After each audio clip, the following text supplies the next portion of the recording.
costarica.com, la firma legal de prestigio. El derecho discutido como nunca antes. Bufete de Costa Rica, el podcast. El tema de hoy es derecho a formar parte de los partidos políticos en Costa Rica. Comenzamos con un nuevo podcast. ¿Qué más? ¿Todo bien?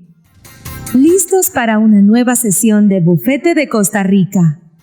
Hoy nos sumergimos en un tema que es la columna vertebral de nuestra democracia, el derecho a formar parte de los partidos políticos en Costa Rica. Y para navegar estas aguas no podríamos tener mejor carta de navegación.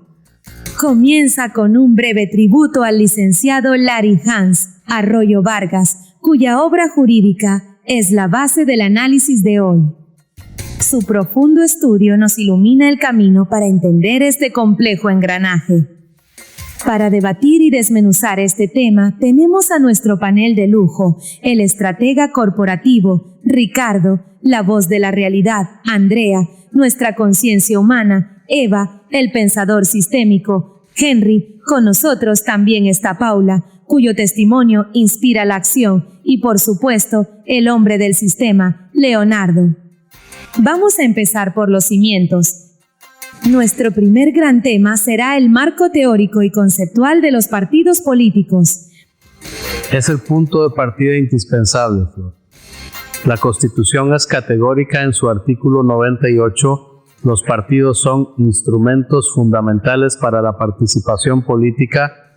No son clubes sociales, no son ONGs.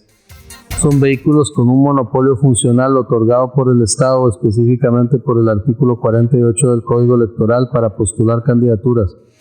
Afiliarse, por tanto, no es una mera decisión de unirse a un grupo. Es el acto habilitante para ejercer plenamente los derechos políticos pasivos, es decir, el derecho a ser electo. Es la puerta de entrada a poder y esa puerta tiene un único guardián. Un guardián que a veces parece más un portero de discoteca de lujo. La definición legal que menciona Ricardo, la del artículo 49 del Código Electoral, habla de asociaciones voluntarias sin fines de lucro. Y yo pregunto, ¿cuán voluntario es cuando las redes clientelares te empujan a afiliarte para conseguir una ayuda o un puesto? ¿Y qué tan sin fines de lucro es una estructura que maneja millones en deuda política y se convierte en la plataforma para carreras profesionales muy lucrativas? El papel aguanta todo, pero la realidad de la política costarricense a menudo contradice esa definición tan pulcra. A mí me preocupa justamente lo que dice Andrea, pero desde la perspectiva del ciudadano. La ley habla de compartir principios ideológicos y programáticos. Esa es la esencia, el alma del derecho a asociarse políticamente. Personas que se unen porque creen en un futuro común, porque comparten una visión del país. Pero esa alma se pierde cuando la maquinaria burocrática y los intereses de poder toman el control. El concepto de relevante interés público debería ser nuestra brújula. ¿Están los partidos hoy en día cumpliendo esa función de canalizar las demandas sociales o se han convertido en fines en sí mismos? Es que la evolución histórica del concepto es clave. Pasamos de verlos con desconfianza como facciones que vivían la voluntad popular en el liberalismo clásico a constitucionalizarlos como instrumentos fundamentales. Este cambio no fue inocente. Fue el reconocimiento de que la política de masas necesitaba estructuras para organizarse. Pero la gran paradoja que nuestra propia Constitución de 1949 refleja es que al darles ese poder creamos una nueva élite, la dirigencia partidaria. Si los partidos son fundamentales para la democracia, entonces la democracia debe ser fundamental dentro de los partidos. Y esa es la batalla que se libra hoy en los tribunales electorales. Para ordenar la discusión, es vital apegarnos a la taxonomía jurídica. El Código Electoral, en ese artículo 49, nos da 3 pilares: su carácter voluntario, su finalidad política participativa y su naturaleza de interés público, la jurisprudencia los ha catalogado como entidades sui generis, un híbrido entre lo público y lo privado. No son una oficina del Estado, pero tampoco son una empresa privada. Esta naturaleza híbrida es lo que justifica la intervención del Tribunal Supremo de Elecciones para tutelar los derechos de los afiliados, un punto que la gente a veces no comprende. El Estado les da un monopolio y a cambio les exige que operen bajo principios democráticos. Es un contrato social. Yo quiero hablar desde la experiencia. Cuando me afilié a un partido por primera vez, llena de ideales, no me encontré con un debate de principios ideológicos, como dice. Me encontré con una discusión sobre quién apoyaba a quién para la delegación cantonal. La diferencia entre afiliación y militancia, de la que habla la teoría, es brutal en la práctica. La afiliación era un número en una lista, un requisito para votar en la asamblea. La militancia, el poder real de influir, era un círculo cerrado, un grupo que llevaba años operando, con sus propios códigos y lealtades. El papel te da derecho, pero la cultura interna del partido te da o te niega el poder para ejercer. Sentí que mi derecho a participar era solo una formalidad para legitimar decisiones que ya se habían tomado en otro lado. Y ese es el núcleo del problema, Paula.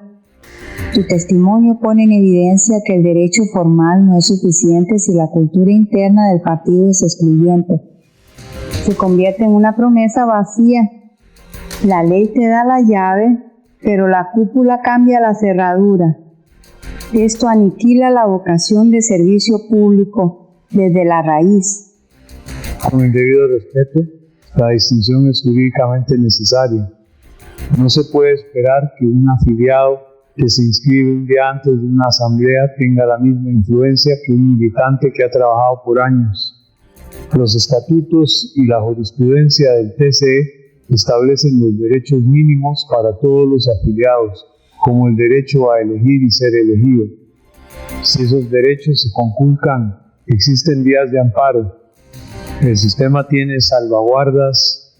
Vías de amparo que son un laberinto para el ciudadano de a pie. Leonardo, ¿cuánta gente tiene el tiempo, el dinero y el conocimiento para llevar a su propio partido a un tribunal? Lo que Paula describe es la norma. El poder real no está en los estatutos, está en los grupos de WhatsApp de la dirigencia. La militancia se convirtió en sinónimo de lealtad a un caudillo, no a un ideal. Exacto. Y esto nos lleva a la pregunta fundamental. La transformación de los partidos de facciones a instrumentos fundamentales fue un cambio tectónico. Les dimos poder y estatus constitucional. Pero en ese proceso no creamos accidentalmente castillos feudales con sus propias reglas internas, donde el derecho de admisión lo reservan los señores del partido. ¿Cómo fue que llegamos a este punto? Excelente pregunta, Henry. Y nos lleva directamente a nuestro siguiente punto. Para entender el presente, tenemos que desempacar el pasado. Hablemos de la evolución histórica de los partidos políticos en Costa Rica. Es que antes de 1948 apenas se podía hablar de partidos en el sentido moderno. Eran en esencia clubes de notables y vehículos electorales construidos alrededor de un caudillo. La afiliación era una declaración de lealtad personal a Calderón Guardia, a Cortés, a Ulate. No había programas, no había estructura permanente. Era un sistema de personalismo puro, lo que inevitablemente desembocó en el conflicto. Y precisamente por eso la Constitución de 1949 es el parteaguas. Se crea el Tribunal Supremo de Elecciones y se les da un estatus constitucional a los partidos. Se busca institucionalizar el conflicto político.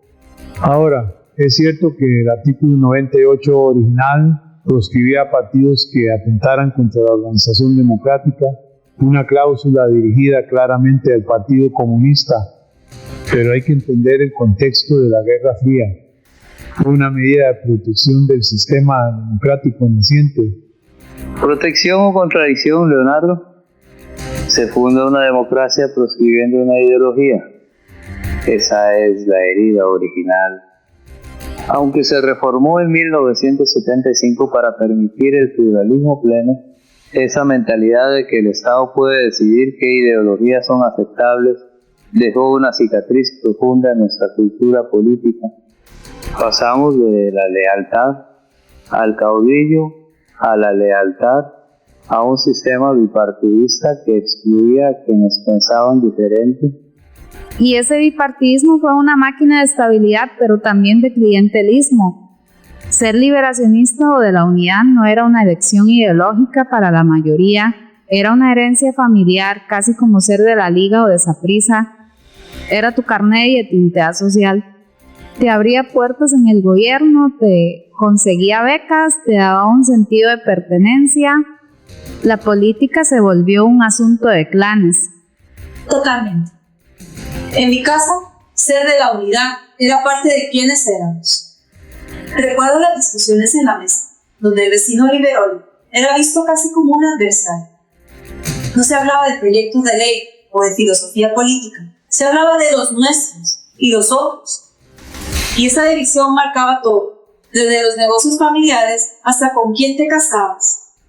Esa polarización afectiva, Paula, empobreció el debate. Creó una falsa sensación de elección cuando, en muchos temas, las cúpulas de ambos partidos pensaban de forma muy similar. El bipartidismo nos dio gobernabilidad a cambio de limitar el espectro de lo posible, de lo que podíamos imaginar como país. Las voces críticas, las nuevas ideas, quedaban ahogadas entre el verde y el rojiazul. Hasta que el sistema reventó en 2002, la irrupción del PAC marca el fin de esa hegemonía y el inicio de la fragmentación actual. De repente el elector tiene más opciones, lo cual es bueno en teoría, pero en la práctica ha significado una asamblea legislativa atomizada, gobiernos débiles y una explosión de conflictos internos en los partidos, porque ahora todos luchan por una porción más pequeña del pastel. Y esa explosión de conflictos internos es lo que nos obliga a preguntarnos sobre las reglas del juego. Si pasamos de un sistema de lealtades a un sistema de facciones fragmentadas, ¿qué es lo que garantiza que los derechos del afiliado individual no se pierdan en medio de esas batallas campales por el poder?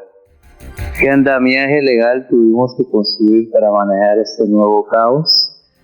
Y ese andamiaje, Henry, es precisamente lo que vamos a desglosar ahora. Entremos de lleno al marco normativo del derecho de asociación política. El ordenamiento es claro y jerárquico como debe ser. El artículo 3 del Código Electoral lo establece. En la cúspide, la Constitución política. Luego, los tratados internacionales de derechos humanos que tienen rango supralegal. Después, las leyes electorales y los reglamentos del TSE. Y al final, subordinados a todo lo anterior, los estatutos de los partidos. La autonomía de los partidos no es un cheque en blanco, tiene límites bien definidos. Y el límite más importante, el que lo cambió todo, está en el artículo 98 constitucional, la exigencia de que la estructura interna y funcionamiento deberán ser democráticos. Esa frase que parece simple es una bomba atómica. Es la que le da al TSE la potestad de meterse hasta la cocina de los partidos para anular asambleas, para fiscalizar procesos. Es el contrapeso a ese monopolio que les dimos. Un contrapeso que los partidos siempre intentan desequilibrar.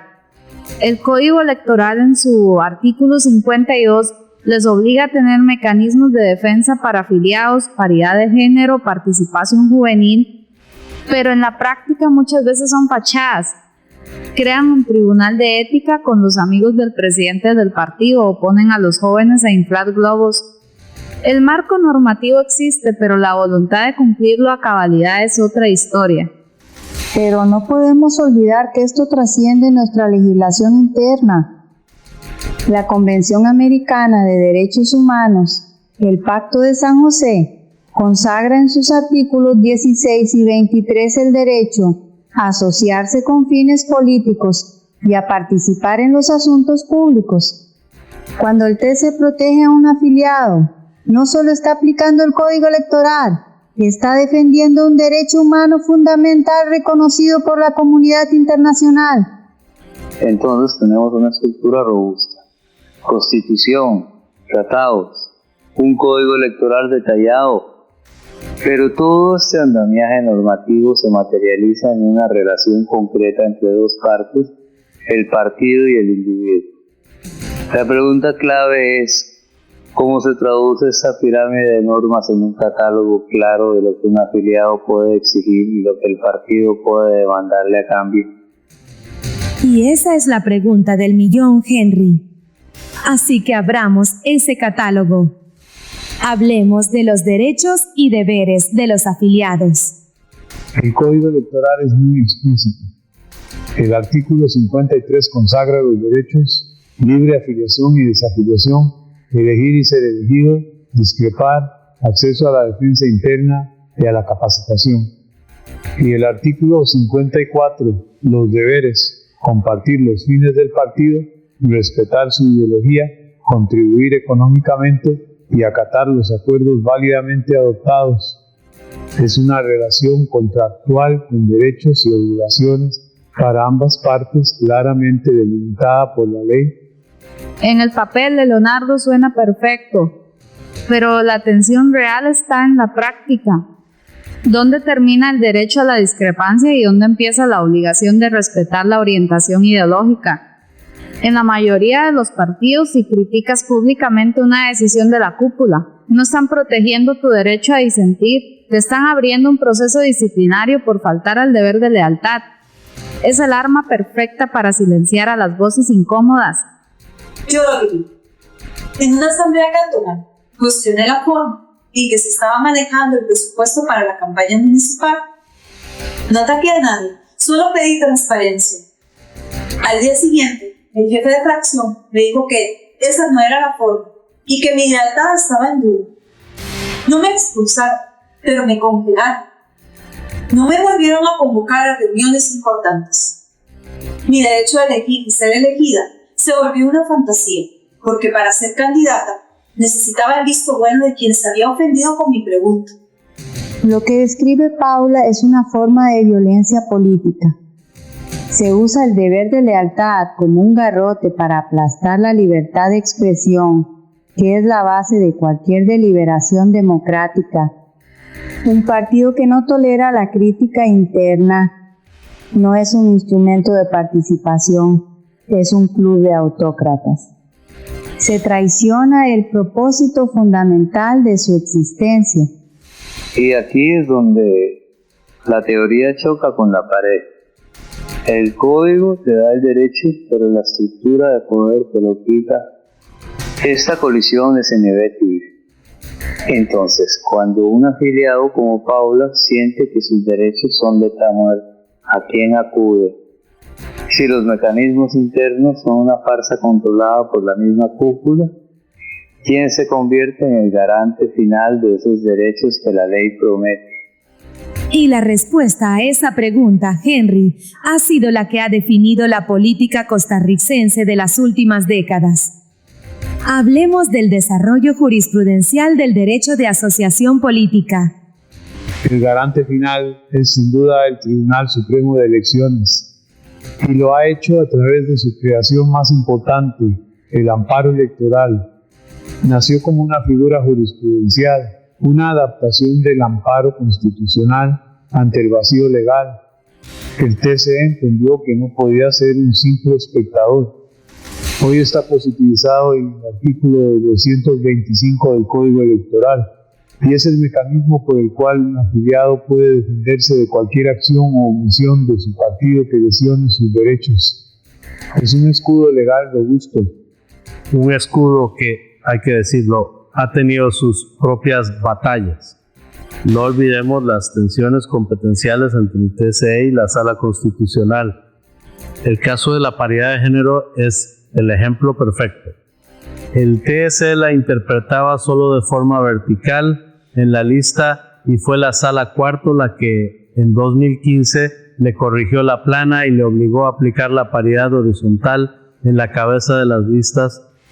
Esto demuestra que ni siquiera el TSE es infalible y que la supremacía de los derechos fundamentales está por encima de la especialidad electoral. Y todo esto ha generado un fenómeno que a mí me preocupa, la judicialización de la política. Ahora cada asamblea, cada elección interna, cada sanción termina en un expediente en el TSE. Los partidos gastan más tiempo y recursos en abogados que en formación política. Se gana en protección legal, sí, pero se pierde en debate político genuino. La política se convierte en una carrera de obstáculos procesales. Pero es que sin esa judicialización, Andrea, tendríamos el salvaje oeste.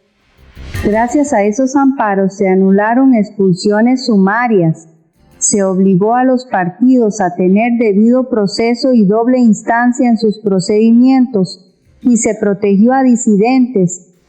La jurisprudencia transformó la relación de un afiliado con su partido. Dejó de ser una relación de sujeción privada para convertirse en una relación de derecho público. Ese es un avance civilizatorio inmenso. Es la gran paradoja de nuestra democracia. Tuvimos que usar a los jueces para obligar a los instrumentos de la democracia a ser democráticos por dentro.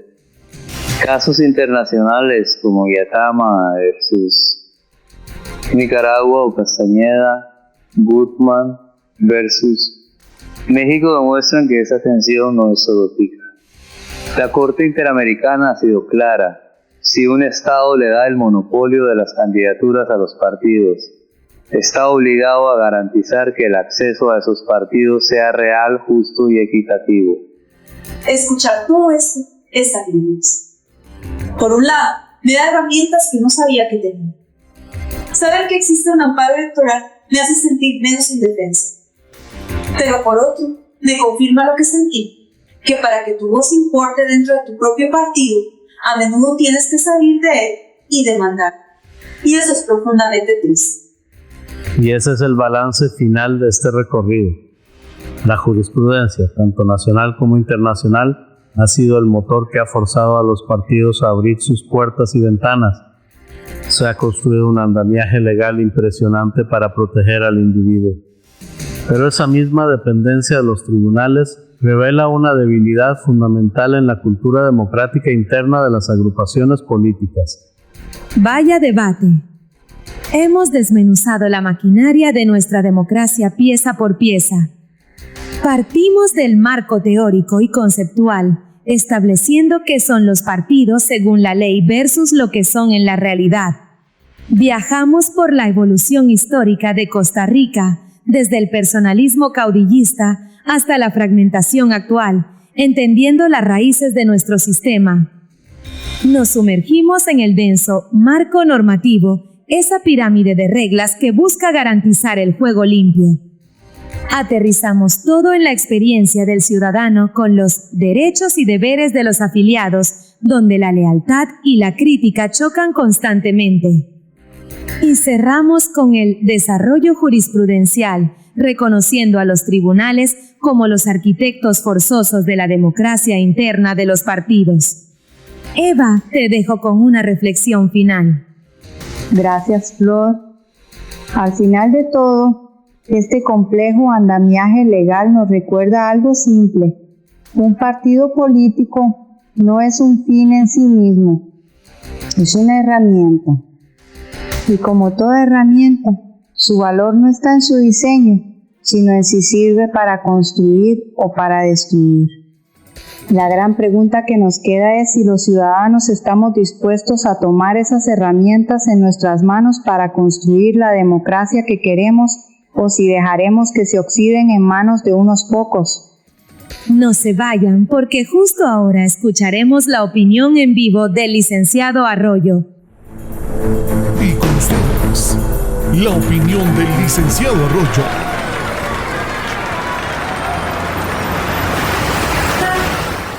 La existencia de múltiples partidos políticos otorga al ciudadano el poder fundamental de la elección, pero su rol no termina ahí. Es precisamente en la gestión de esa diversidad donde se forja la unidad nacional más profunda y resiliente. Analizar el multipartidismo únicamente desde la óptica de la competencia electoral es una visión incompleta. Su verdadero valor unificador se revela con mayor claridad después de las elecciones, a través del ejercicio del control político. Las fuerzas que no alcanzaron el poder no se convierten en enemigas de la nación, asumen un rol constitucional indispensable, se convierten en la conciencia crítica del gobierno, en la voz que representa a millones de ciudadanos y en el principal mecanismo de rendición de cuentas. Esta función, lejos de ser divisiva, obliga al diálogo, a la negociación y a la búsqueda de consensos. La unidad nacional en este contexto no es la ausencia de desacuerdo, sino la capacidad del sistema para procesar ese desacuerdo de forma constructiva. El debate parlamentario, las comisiones de investigación y la fiscalización constante son el verdadero crisol donde las visiones opuestas se encuentran. Por tanto, la multiplicidad de voces no debilita, sino que legitima el resultado y fortalece una unión basada en el respeto a la diversidad y en la aceptación de un destino común.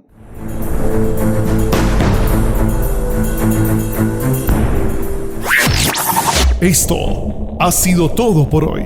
Hasta la próxima emisión de Bufete de Costa Rica. Bufete de Costa Rica, el podcast. Visítenos en www.bufetedecostarrica.com.